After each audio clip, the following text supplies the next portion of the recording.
I bet you have enough leads, but you're wasting them. Today on Run a Profitable Gym, Two Brains marketing wizard John Franklin is going to tell you how to stop doing that. I'm Mike Workinen. Please hit subscribe wherever you're watching or listening with my thanks.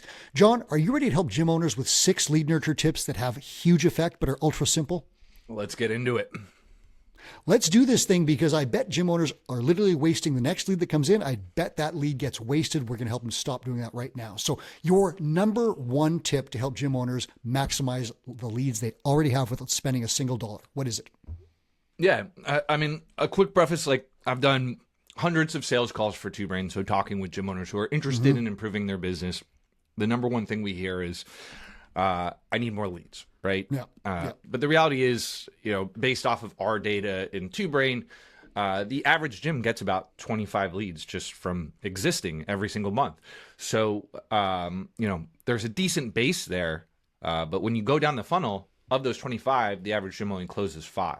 So one of the easiest ways you can grow your membership count is not necessarily by going out chasing more leads. It's doing more with the ones that already exist. So you're talking 20% of leads, like gym owners get 25 leads, they only close 5. Yes. And so, this is about how do you do more with what you already have? Because once you get that dialed in, moving people from the top of the funnel to the bottom of the funnel, when you actually go and do more aggressive marketing, you're going to get more bang for your buck, right? Because if your funnel's sloppy and you're throwing a bunch of marketing dollars at it, you're just lighting money on fire. So yeah, it'd be a waste to put more leads in a crappy funnel and you're not going to respond to them anyways. Why would you put marketing dollars behind that? Yeah, and there you have it. That's the number one tip, Mike. The first one is actually call your leads and call them. Hold on. Call your leads. Call them. Physically pick up a phone and dial the numbers. And I know, I'm one of the co-founders at Kilo. I sell marketing automation software. So, it's not like a huge incentive for me to say, do this in a non-automated way, but it's very clear that the people who get the best results are the people who actually pick up the phone and are aggressive with trying to get in contact with their leads. And there's data to show that. Yeah, very few people do that. Like how many, like almost nobody does this really. Yeah, the actual number is like fewer than 1% call within the first hour. And then from the Two Brain state of the industry, we know that like 15% just like don't contact their leads at all. Like ever. No. So that's that. If you're in that 15%, right now, you can sell way more stuff if you just contact your leads at any point ever at all. Sorry, would be put an asterisk by that. They don't call their leads, so they may respond to a contact form, but like if somebody calls the gym, they're not getting a call back. If somebody leaves their phone number, they're not getting an outbound call. So. And a stat that you told me before the show, Inside Sales found that your odds of reaching a prospect drop eightfold when you wait longer than 5 minutes to pick up the phone. So if you just don't call them back right away, you have like 8x less chance to actually contact this person. And that just gets worse and worse the longer the time goes. Yeah, it's an 8x decrease. And that makes sense, right? When you are putting your information into a form, that's when you are most hot and bothered by the problem.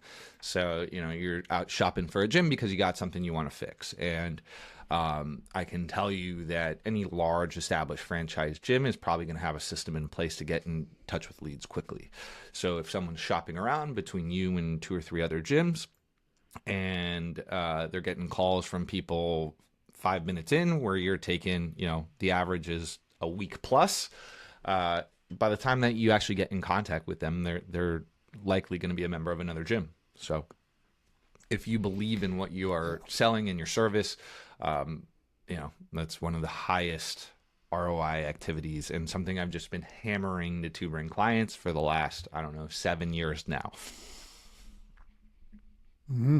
And back a few years back, we had Mateo Lopez, your buddy at Kilo there. We had him come on the show and we sat here and we actually entered some gym lead funnels just to see what happened.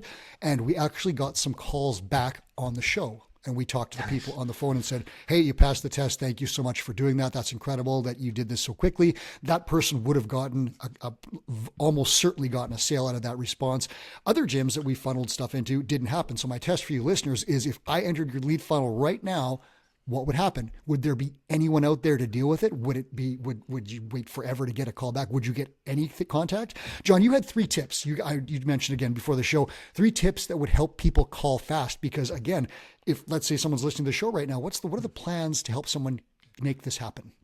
Yeah, so I've done plenty of marketing and sales talks, and one of the ones that one of the exercises that we do is exactly that. Like I pair you up with someone in the crowd, and you call each other's gyms and see how long it takes to get a call back. And the people who consistently win that challenge are people who just route the gym phone to their cell phone. Obviously, in Two Brain, we want you to have freedom of time. But that is a gradual process, right? Like one of the marketing headlines we put out into the world in Two Brain is we teach you how to earn 100,000 net owner benefit working 4 hours a day. But then, we're very clear that when you're starting, you're not working 4 hours a day. It's a process you have to get there. So the first place is just making sure everything pings directly to your phone. If you're like a 1 or 2 person band, highest ROI activity you can do. Now, and this is like 25 leads, right? So it's not like you're getting 10,000 leads. Like you can respond to those ones that come in, and you're going to get a big reward for doing so. Less than 1 a day. And so is Yelp going to call and spam you? I don't know if Yelp still calls and spams people actually, but whatever the modern day equivalent of that, sure. You're going to get some annoying phone calls. But again, you gotta sift through the dirt to get some gold. And, so that's the first thing. If it's just ringing to an empty gym that you're never at, or you're on the floor all the time, like that's not going to be a very effective strategy.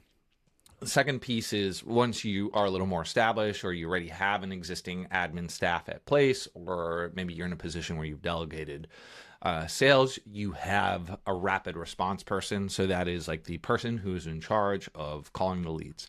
And I don't recommend doing this as like a pooled activity. I recommend you have one person who is responsible for the task, so if they're doing a good job. Because if it's a 2 or 3 person thing, it's like, it's at night. Mike is usually up at night, and I expect Mike to do it. Whereas one person, like you are the person that has to do it.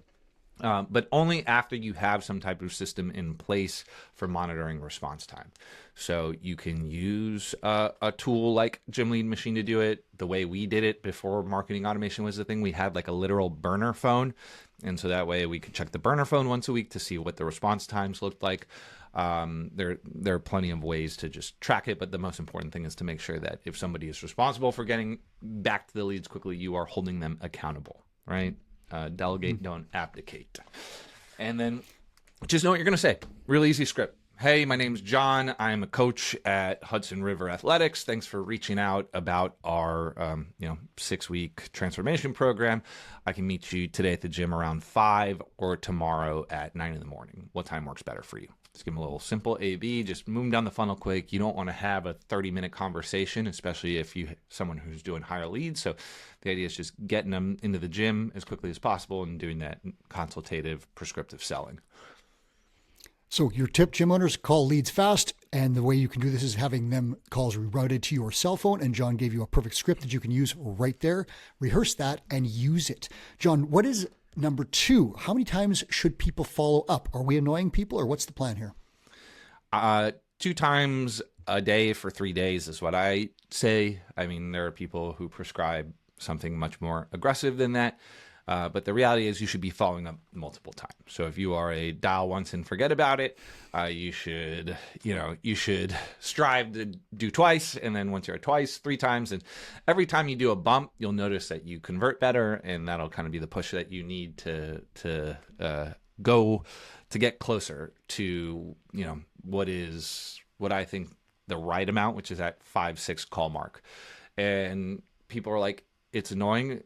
Not really. Like, when you put your phone number into a form, you expect to be called. And so a lot of times it may not ring through, or maybe you're calling at work or a bad time. That's why I like to stagger them, like 1 in the morning, 1 in the evening. And it's only 3 days. Like after the end of the 3 days, you don't make contact. That's fine. You can follow up a different way, and we'll talk about that. But yeah, if you haven't gotten a response from someone, chances are you're not annoying. Like if you're annoying someone, they'll pick up and tell you you're annoying, and then you can stop. But if you haven't heard from someone, it's not necessarily because you're pestering them. I talked to a gym owner and he told me that he called, I can't remember the numbers exactly, but it was something like 10 to 15 or 20 calls over like a year-long period. He finally got this person, and the person signed up and just said, wow, thank you so much. I just got into other things. I was traveling. I did some stuff and ended up signing up. And that was the biggest example that I've ever seen of that persistence paying off. So follow up, start with John's, 6 times in 3 days is a good benchmark to start with, but you can always follow up until you hear, stop calling me. Right? You're not annoying. Like John said, they put their number into your system. They expect to be contacted. If you don't, you are wasting a lead. You hinted at number 3 earlier when you gave us your script, because you mentioned, hey, do you want to come in today or tomorrow? What is your number 3 tip? I'll push into 3. I just want to close the loop on the comment you said there. Like, we're recording this right after the weekend of the Two Brain Summit, and this was a topic that was being discussed. And I remember someone during the Q&A section raising their hand and saying like, hey, I'm worried about calling people because I don't want to get a reputation of being annoying. And I think the person on stage asked how many times have people told you you're annoying? It's like 0. And it's like, and how long have you been in business? In 5 years. And so like the reality is a lot of these like constraints around calling and are like built up in your head and not necessarily something that's like true, right? Like a lot of times you see ads everywhere for a bunch of different products, but you're not like, oh, Coke is so annoying because I see their ads everywhere. Like, it's just harder to get and keep people's attention, and they need constant reminder. And if they didn't want to hear from you, they wouldn't have put their phone number into the form. And that's the key, because the ones that annoy me are the people, the telemarketers that have acquired my phone number through some illegal means and won't stop calling me. That's annoying. But if I put my phone number into something that I'm interested in, I expect contact. And so we can talk about 3 now, right? It's expectation, right? So I have a problem. I'm putting my phone number in. I want more information. I want to be sold. And one of the things that is common amongst smaller gyms is they make it very hard to buy from them, right? And so what I mean by that is you're like a one-man show. You do all the classes. So it doesn't leave you a lot of great calendar availability. And the reality is that people buy gym memberships at the times in which your gym is busiest, which is an inconvenience for you, but something you have to figure out, right? And so my recommendation is to have at least next day availability. Same day is always great, and always to have some peak slots available. So people buy like after they drop their kids off at school, during their lunch break, or right after work. And so that may change slightly depending on what type of market you're in, whether you're in like a long commute market like a New Jersey, or like a shorter commute market like New York, but like the city itself. So that's up to you to know your own market. But the idea is usually when your busiest class times are, that's when people buy, and that's when you should have calendar availability. Yeah. And my original thing before I learned all this from you, John, was I had like 2 slots at the most inconvenient times for actual people. They were convenient for me, right? I'm not doing anything at like Thursdays at 2:30 p.m. No one booked them because they're crappy slots. When I opened up more availability, I got more leads booking appointments with me, which gave me a chance to actually close them and meet them. And you just need to have more availability on there. One of our gym owners that came on the show said he struggles a little bit with some of this stuff. So what he does is he'll actually do those no sweat intros right on the phone that day. Is that a plan that could maybe help in this situation? Yeah, 100%. So the head of sales at Two Brain owns 2 or 3 gyms. I can't keep track. And he lives in a different state than his gyms. And so he does a lot of the selling right over the phone. So, and it works just fine. It's definitely a faster way to move people down the funnel. But it's something where you need to be better at controlling the conversation, being able to get people, down the funnel a little bit faster. So yeah, in person's great, but don't spend time waiting for that. If you can make it happen right away, sell them on the phone. That works too. Yep. But I would advise, doing some sales training. So speaking with your mentor and making sure you got a dialed in script, or it could be probably more harmful than helpful. All right. Now, we often talk in Two Brain about systemizing something and later on putting some backup plans in place in case you yourself are not exactly available. So John, how can gym owners do that if they're super busy, but they still want to keep this process going? What can they do? Yeah. So like I mentioned earlier, the most important thing is calling your leads. Now, it's not realistic for a smaller gym owner to be able to call their leads in less than 5 minutes all the time. Like, we're just wearing a million different hats and doing a bunch of different stuff, and life gets in the way. And so having a tool that can help you automate part of the process is very important, right? Somebody comes in, being able to shoot them with an instant text with a link to your sales calendar, having your sales calendar visible on your website so people can book automatically is also very helpful.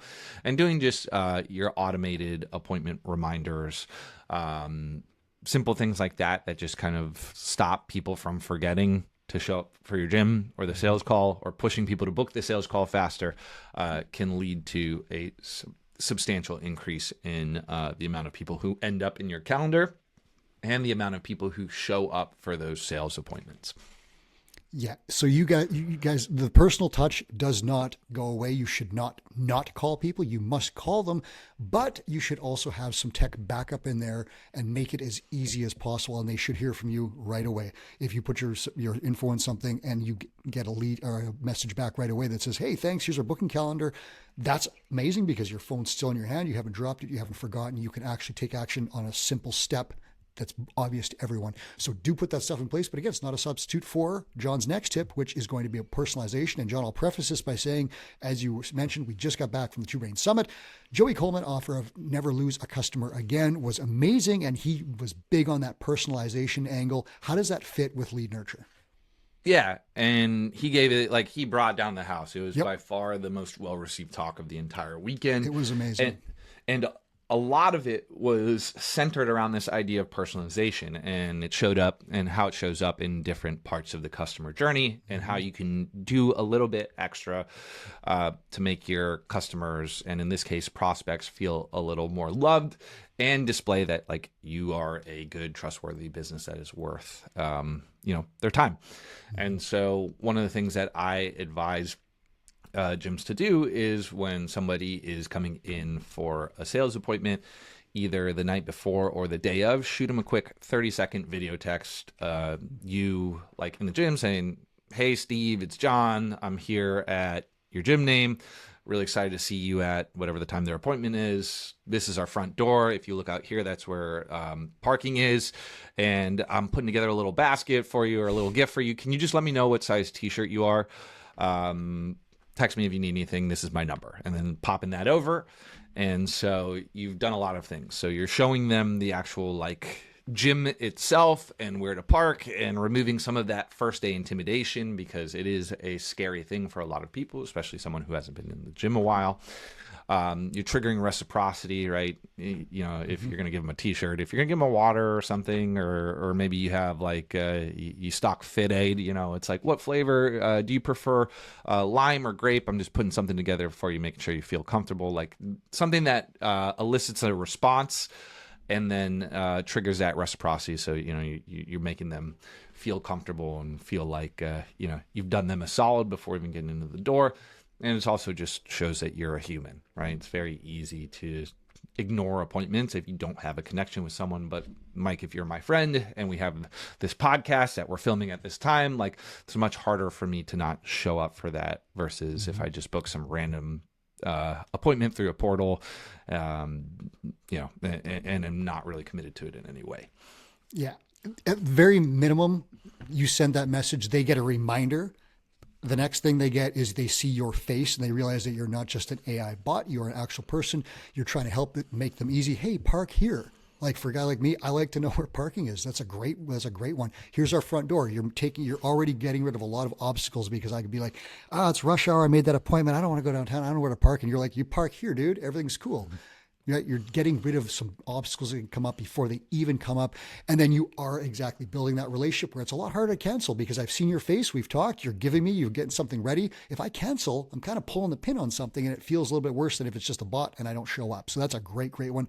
And Joey, like, he lives this stuff. When John mentioned, listeners, that this thing at the Two Brain Summit was incredible, he customized his talk 100% for gym owners. He was talking about industry stats, things that gym owners care about and knew about. He referenced some of our Two Brain content and reports. He knew exactly what was going on, and he tailored that to his audience. You got to do the same thing. When he was signing books afterwards, his interactions with people were ultra genuine and engaging.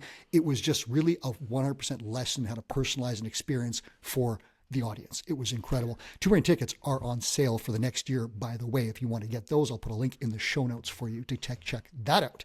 John, last one. So you've done all the stuff that we just talked about. You called within 5 minutes. You called a bunch of times. You just didn't connect with this person. What happens next? I just want to close the loop on the last one real quick. It's funny you talk about Joey, like cutting your niche is like I bend over backwards for customers. That's tough, because he was like in the back there, like signing books and shaking hands for like 4 hours after his presentation. I talked about parking in the script that I just gave you, but like I operated in Philadelphia and New York City in these like tough urban markets. If you're in the middle of nowhere, it may not make sense to do something like that, but like, flip the switch to make sense for your environment. So, hey, just wanted to show you what my face looks like. So, you know who to come up to when you're here. This is a front desk. I'm going to be waiting here. If you don't see me, this is, Deborah. She works with me. She'll be able to grab me. So whichever one of us you see, just grab us. We're expecting you. We know, we stalked you a little bit on your Facebook. So we know what you look like. We'll see you soon here. Maybe don't say you stalked them, but whatever. Light stalking, whatever it may be, but just personalize it to make sense for your environment. Now, moving on to the next one. Most prospects aren't going to buy. So, getting average gyms getting between 25 to 30 leads. They're closing 5, maybe 6 of them. That means, like, by definition, the majority of them aren't buying.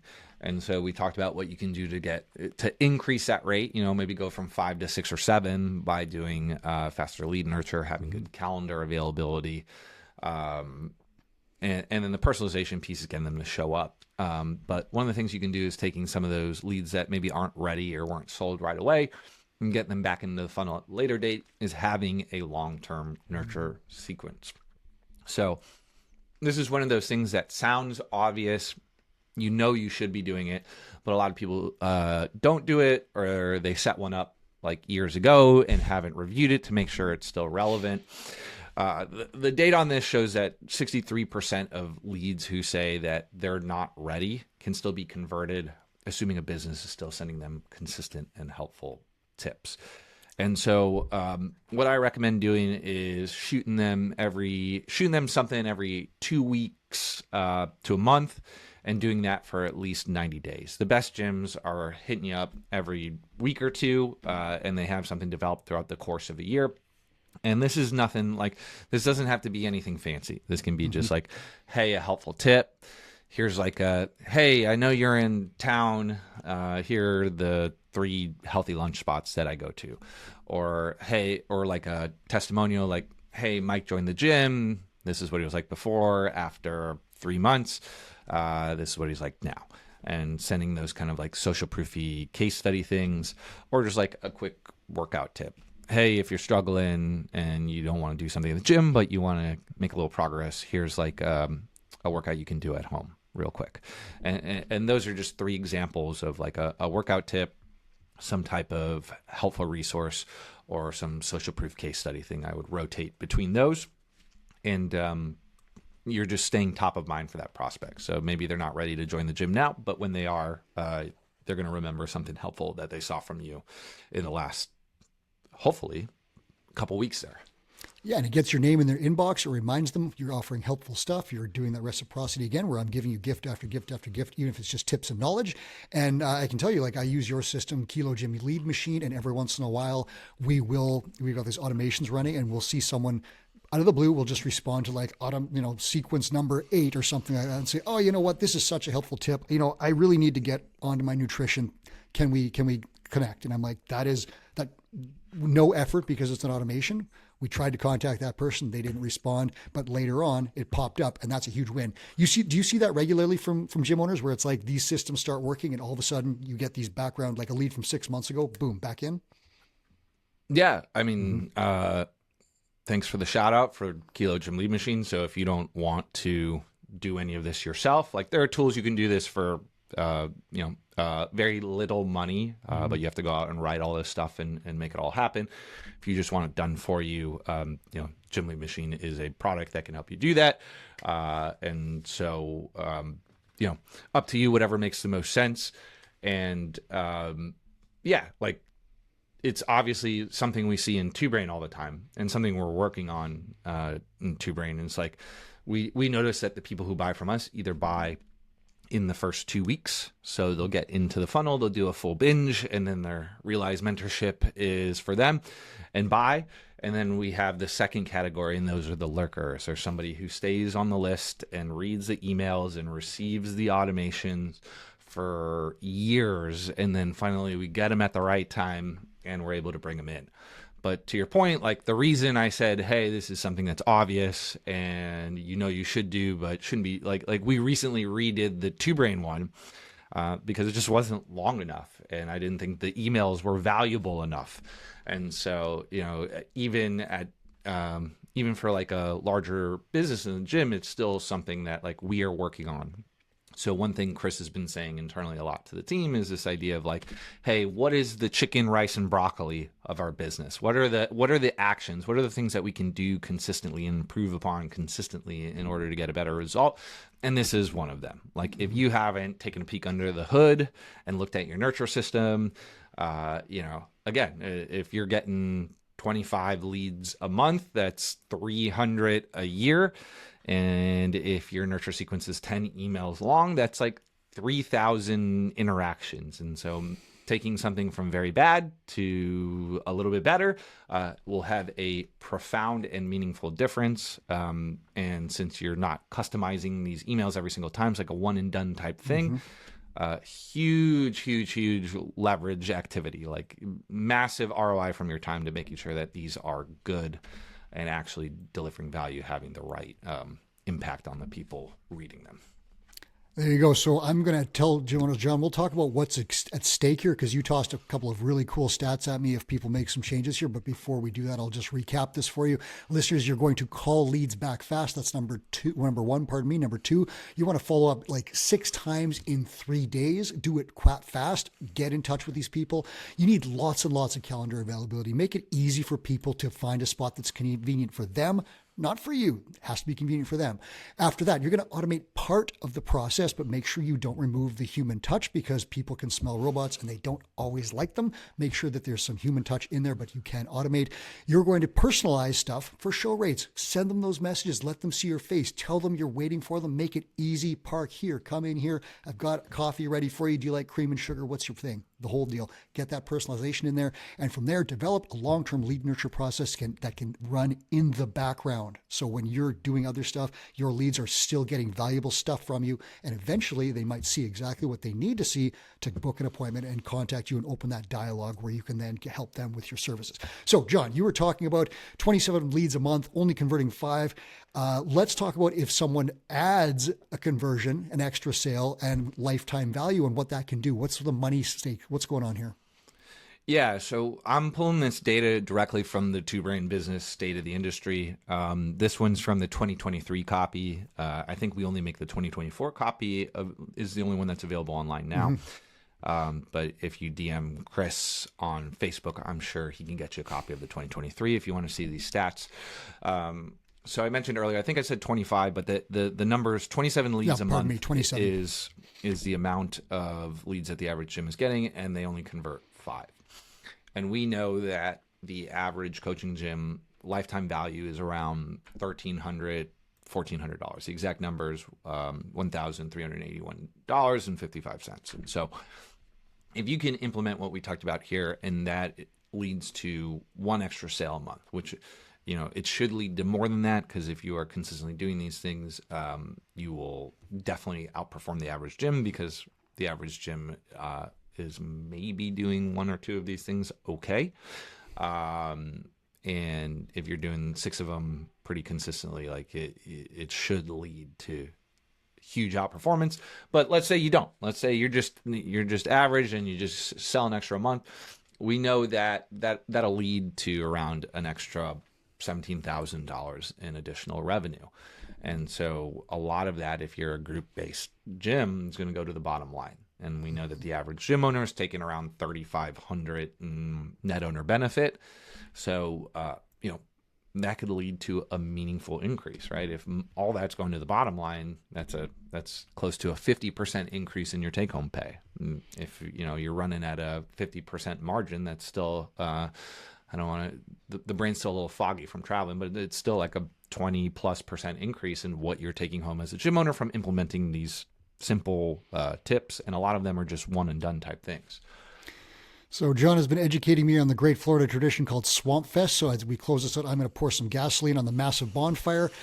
Think about those stats that John gave you. Those are averages. Let's say your lifetime value for a client is better because you have a mentor who's helped you sell high value services. Let's say your ARM is $325 a month or something like that, and you retain clients for 26 months. You're crushing the industry standard because you have a mentor who's telling you how to do that retention. Your lifetime value number is going to go up way higher. One extra sale won't result in $17,000 of revenue. You're going to start looking at hundreds of thousands of dollars. And I'm not making this up. I talked to about 50 gym owners and I asked them about their stats, things they're proud of at the Two Brain Summit. They told me, one guy was like, I've added $500,000 in annual revenue. Other people told me incredible stats of their ARM going up over $300, $400, $500, length of engagement that just destroys the industry standard of like 8 or 9 months. It's just incredible. So those numbers all get fired up if you do this stuff. And so one extra lead at that point, when you've got these big numbers, becomes huge, huge money. So I can't tell you enough to start doing this stuff. John's given you 6 simple things you can do. They're very easy. If you do it, you will make more money and take it home. You agree, John? I agree. That's the show for today. Thank you so much, John, for spending your time with us and spending your knowledge. Gym owners, take action on this stuff today. The next lead that comes in, call within 5 minutes. That's your assignment starting right now. This is Run a Profitable Gym. I'm your host, Mike Workington. Please hit subscribe on your way out the door.